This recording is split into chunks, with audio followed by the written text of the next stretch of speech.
ಮುಂದಿನ 1 ವಾರದಲ್ಲಿ ನಾವು ಹೊಸ ಆದಾಯ ತೆರಿಗೆ ನೀತಿಯನ್ನು ಕೂಡ ನಾವು ಟೇಬಲ್ ಮಾಡ್ತೀವಿ ಅಂತ ವಿತ್ತ ಸಚಿವರು ಹೇಳಿದ್ದಾರೆ. ಅದು ಇನ್ನೂ ಸರಳವಾಗಿರುತ್ತೆ ಅಂತ ಅವ್ರು ಹೇಳ್ತಾರೆ. ಅಂದರೆ ಇವಾಗ ಏನು ಸರಳೀಕರಣ ಎಷ್ಟು ವರ್ಷ ಕೈಗೊಂಡಿದ್ದಾರೆ ಅದಕ್ಕಿಂತ ಹೆಚ್ಚು ಸರಳವಾಗಿರುತ್ತೆ, ಜನಸ್ನೇಹಿ ಆಗಿರುತ್ತೆ, ಇನ್ನೂ ಹೆಚ್ಚಿನ ಜನಸ್ನೇಹಿ ಆಗಿರುತ್ತೆ.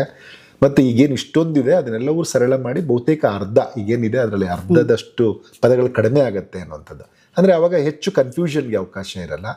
ನಿಮಗೆ ಇನ್ನೂ ಸರಳವಾಗಿ ಯಾರದೇ ಸಹಾಯ, ನೀವು ಯಾವುದೋ ಒಂದು CA ಹತ್ರ ಹೋಗಿ, ಆಡಿಟರ್ ಹತ್ರ ಹೋಗಿದ್ದೆ ನಿಮಗೆ ನೀವೇ ಟ್ಯಾಕ್ಸನ್ನು ಈಗಾಗಲೇ ಫೈಲ್ ಮಾಡ್ಬೋದು, ಇನ್ನೂ ಹೆಚ್ಚಿನ ಫೈಲ್ ಮಾಡಲಿಕ್ಕೆ ಅವಕಾಶ ಆಗ್ಬೋದು ಅಂತ ಅನ್ಸುತ್ತೆ. ಬಟ್ ಇದು ಯಾವಾಗಿಂದ ಅಪ್ಲಿಕೇಬಲ್ ಆಗುತ್ತೆ ಸರ್? ನೀವು ಇನ್ನೂ ಸರಳ ಅಂತ ಹೇಳ್ತಾ ಇದ್ದೀರಿ. ಮತ್ತೆ ಅದು ಕಾಯ್ದೆ ನೀತಿ, ಅದು ಜಾರಿಗೆ ಬರುತ್ತೆ. ಬಟ್ ಈಗಾಗಲೇ ನಮಗೆ ಟ್ಯಾಕ್ಸ್ ರೇಟ್ಸ್ ಎಲ್ಲ ಕೊಟ್ಟಿದೆ, ಅದು ಏಪ್ರಿಲ್ 1ರಿಂದ ಜಾರಿ ಆಗುತ್ತೆ. ಪ್ರತಿ ಆರ್ಥಿಕ ವರ್ಷದಿಂದ ಅದು ಜಾರಿಗೆ ಹೋಗುತ್ತೆ. ಯಾವುದೇ ಆಯವ್ಯಯ ಮಂಡಿಸುವಾಗ ಏಪ್ರಿಲ್ 1ರಿಂದ ಜಾರಿ ಆಗುವ ಹಾಗೆ. ಸೊ ಹಂಗಾಗಿ